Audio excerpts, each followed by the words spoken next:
I titled this particular presentation as The Death of Interhuman Affection.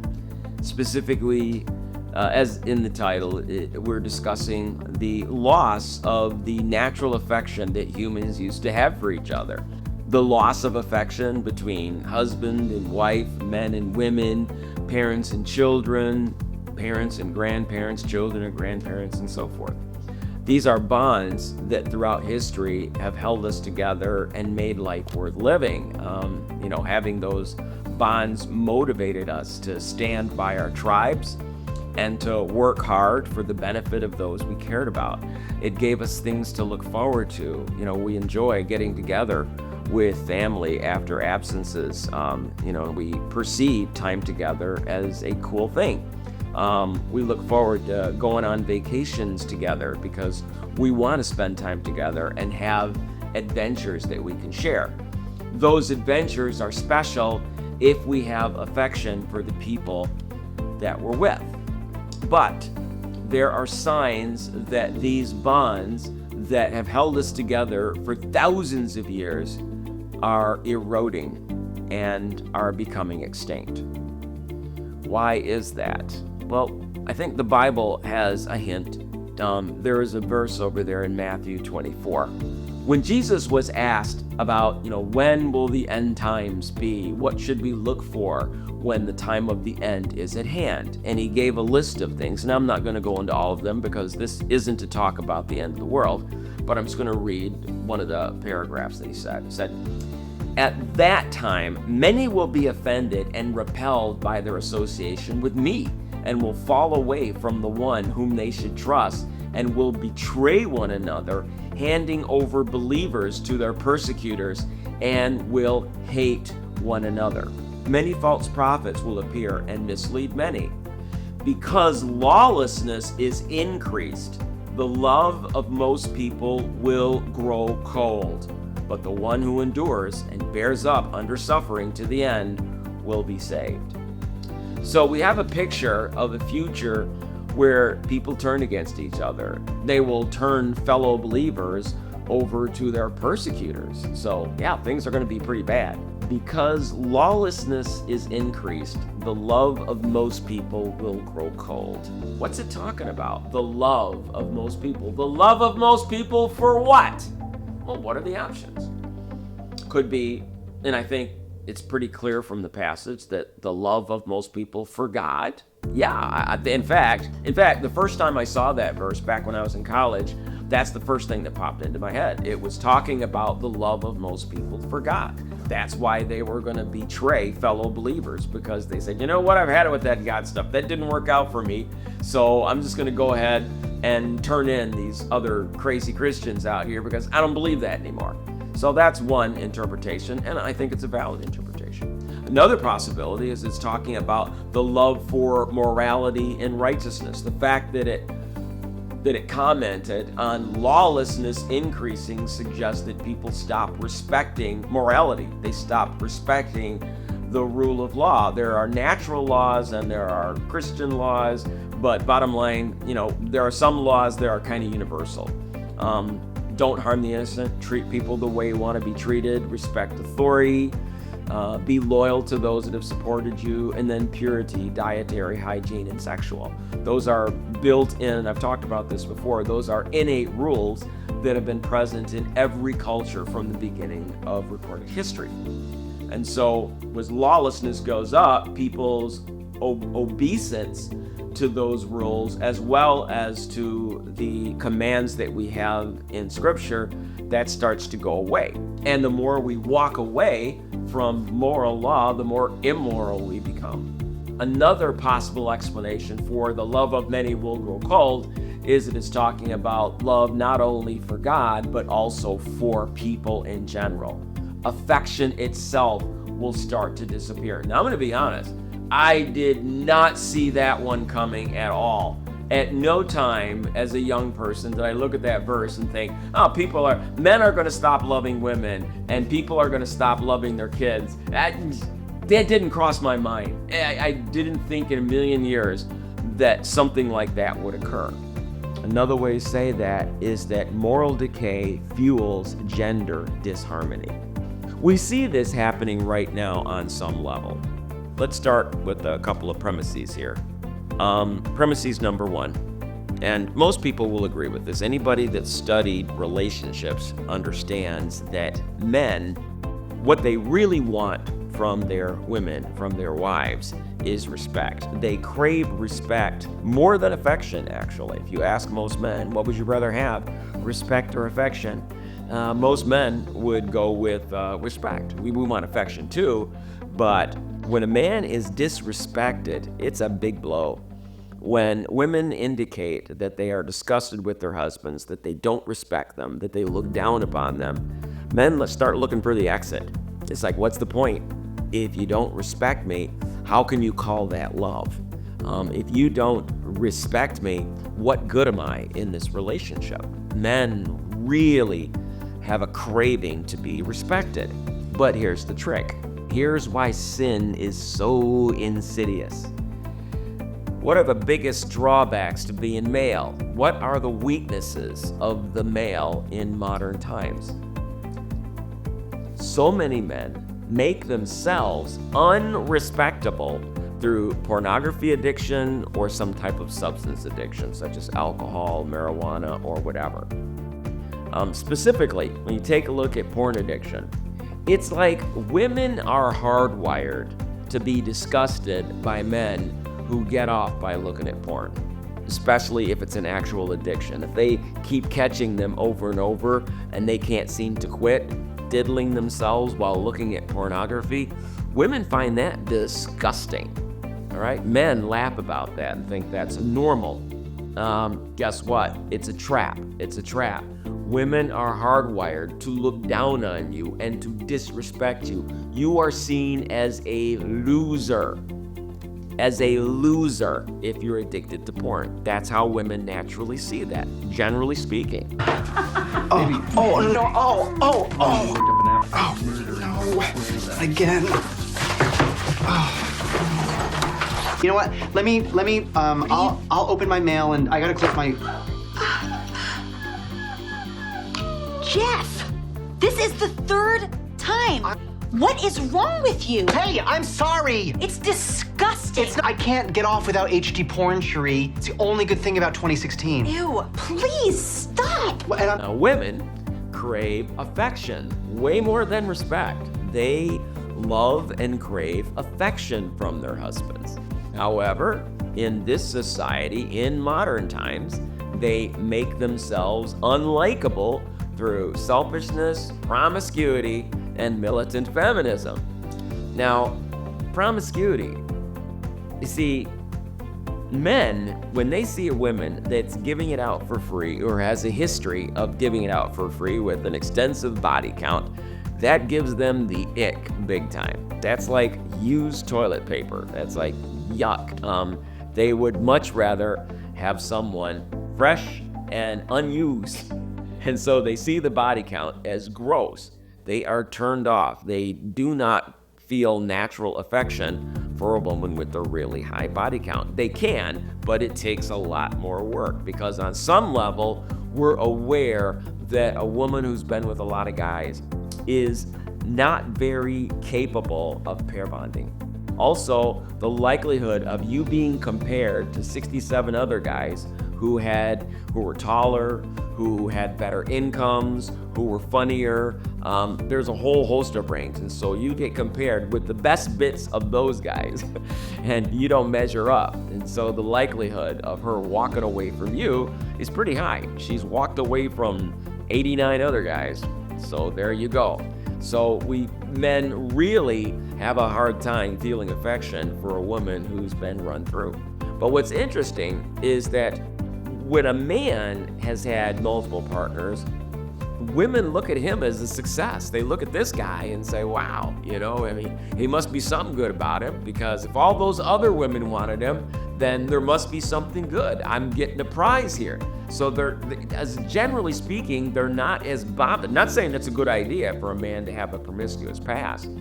It doesn't damage their reputation with women as much as the guy with the porn addiction, who's sitting around diddling himself while looking at pornography. That is seen as juvenile and disgusting and pathetic. Whereas when men look at a woman with a promiscuous past, they're going, yuck, yuck, yuck. I would rather have somebody who was a virgin or who was in maybe 1 or 2 stable relationships rather than somebody who gave it out for free on the street corner or every time she went to a party or every time she went to a bar. Yuck. I don't want somebody that I'm sharing with half the neighborhood.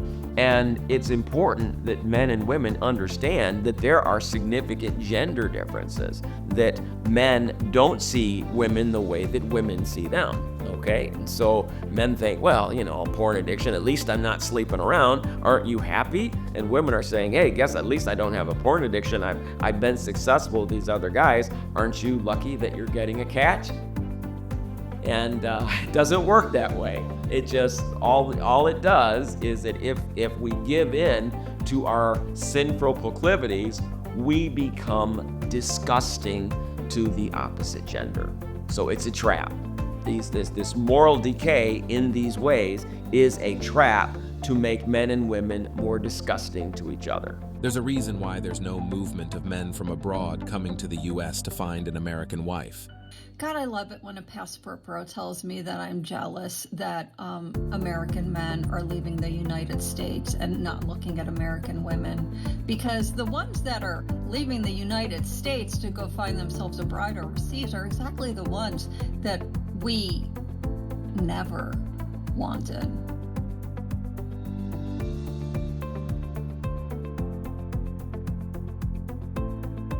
You mean to tell me that you can either put your life substantially on hold to go seek your overseas bride or completely abandon and pack up the life that you have here and start it somewhere else? That tells me a lot about your job, okay? It means that whatever it is that you're doing is not that important and thus not that high paying.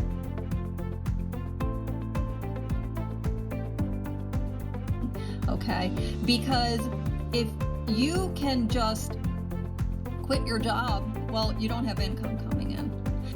If you can just up and go, that means, you probably don't have a really great work history or work ethic anyway. You are obviously not a business owner because small business owners cannot abandon their business, sometimes not even for a week. Someone who's really dedicated and ambitious, they're not going on long vacations or they're working during they don't have time to go seeking kitty cat in another country.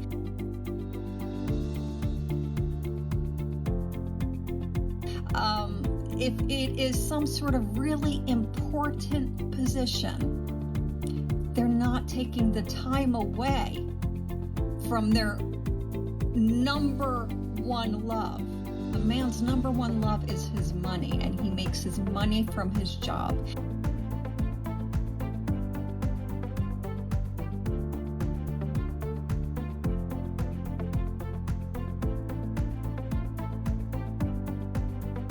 He's not taking the time away from his number one love unless that thing is really not yielding much and is that unimportant.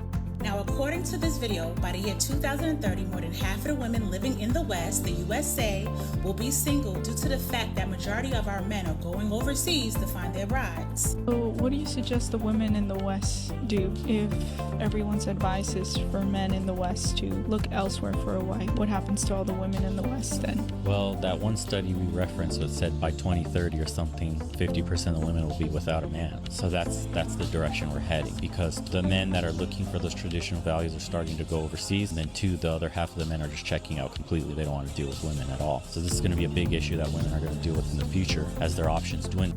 We reflect on the fact that there are Western men that are flying out east to find wives. Are Eastern men coming out west to find wives? No. Where in the world are men flying out in droves to marry American women? Nobody wants us. Why? We're big, we're selfish. We don't want to hear anything. You can't tell me to eat less. You can't tell me to change my life. You can't tell me it's not about me. For many American men, looking for a wife in another country is about finding a partner who embraces traditional family roles and prioritizes harmony within the household. They are often drawn to women from cultures where respect, nurturing, and loyalty are highly valued. This doesn't imply that American women lack these traits, but for some men, it feels harder to find such dynamics within their own society. That just gives you some idea as to how the moral decay in the genders is contributing to the gender divide. Next, let's ask the question, could there be another factor influencing the breakdown in traditional human bonds? Could it be that technology and prosperity are also leading to a dissolution in the pair bonding between the genders? A dissolution in pair bonding resulting in future population collapse. John B. Calhoun was an American ethologist who conducted a series of experiments on rodent populations in controlled environments to study the effects of overpopulation and social behavior. His most famous experiment, known as Universe 25, began in July 1968 at the National Institute of Mental Health in Maryland. The setup was designed as a utopia for mice. It was the about 4.5-foot square enclosure, divided into 16 sections with ramps and tunnels connecting 256 small mouse apartments for nesting. It provided unlimited access to food and water via 16 hoppers. These held enough food for 9,500 mouse days of food. A constant ideal temperature of 68 degrees was maintained. Nesting materials were provided, and no predators or diseases. The environment was cleaned weekly to maintain hygiene, and it was theoretically capable of supporting up to about 4,000 mice comfortably. Calhoun introduced 4 pairs of healthy, disease-free albino mice, 4 males and 4 females, into this habitat. This marked the beginning of Universe 25, his 25th such rodent universe experiment. The experiment unfolded in distinct phases over multiple generations. Phase A was called the Strive phase, days 0 to 104. During Phase A, the initial mice explored and adapted to the environment. The first litter was born around day 104, marking the start of population growth. Phase B was the rapid growth phase, lasting from days 105 to 315. With abundant resources, the population exploded, doubling approximately every 55 days. Social hierarchies formed, with dominant males controlling territories and harems.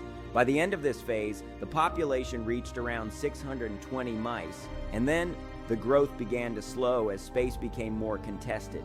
Next, we enter Phase C, the stagnation and social breakdown phase. This phase was occurred at days 316 to 560. The population continued to grow, but at a reduced rate, peaking at about 2,200 mice by day 560, well below the enclosure's maximum capacity.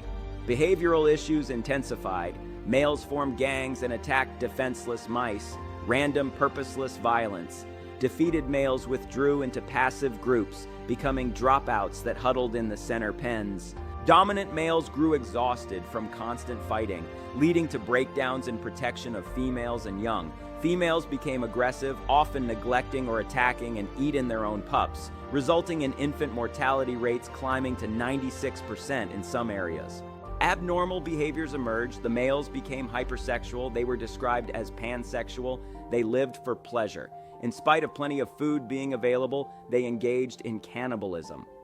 While non-dominant males and many females were asexual, then there arose a subset of males dubbed the beautiful ones who didn't pursue any females, didn't start any fights with other males, didn't do any exploring. Instead, they isolated themselves, focusing solely on grooming, eating, and sleeping. They showed virtually no interest in mating or social interaction. And next we enter Phase D, the death phase. These were from days 561 to 1,600. By day 600, birth rates plummeted as social skills deteriorated across generations. The last successful conception occurred around day 920. The younger generations were all raised in dysfunctional environments. They lacked the ability to form normal social bonds, court, or reproduce effectively, even when physically capable. The pansexual males disappeared, replaced by a population that was just socially apathetic. So I disagree with Calhoun about his conclusion, though. His conclusion was, whoa, these are the dangers of too much population. I didn't see that. The overpopulation is not what caused the crash and extinction of the population. They had everything handed to them. They didn't have to fight with predators. They didn't have to fight with disease. famine, starvation, dehydration. No, their needs were met. They had plenty of space, plenty of food. They didn't have to work. They didn't have to strive. And the lack of striving, life was too easy. They were too prosperous. Instead of striving to stay alive, their efforts are directed at self-pleasure. And they just live for themselves. Social roles fell apart. Social values were abandoned. Instead, they were replaced with the striving to feel good in the moment, and ultimately it led to a complete breakdown. People stopped reproducing, mice just lost interest in each other, stopped reproducing, and they became extinct. Are we not seeing something like this today? I know the economy, people are blaming the population drop in the economy, and that plays a role. But people stopped having kids before the economy went bad. And if you look at every culture where babies stopped coming, that started happening when the culture became more affluent. Based on declining birth rates, we are headed towards severe depopulation. We're looking at the loss of civilization within a relatively short time. It looks like it's over. I don't know how we're going to turn this around. If you take a look at the new social norms, whereas people just start getting married, they're not having kids. If you also take a look at the fact that sperm counts have been dropping precipitously since the 1970s, by 2045, the average sperm count will be 0. I think it's over for the human population. I don't know how we're going to come back from this. So behaviorally, we stopped hooking up. We stopped having kids. Our ability to have kids is dropping like crazy. It strongly suggests that we really are at the end. So what do you think? Is this biblical prophecy coming true? Has the love of many grown cold? And are we at the end such that this loss of affection, the love of many growing cold, is this permanent? Is it just going to get worse until we end? Is it going to get so bad that there is going to be persecution of believers by so-called Christians? We'll see. The next few years will bear out where we are. Thank you for watching.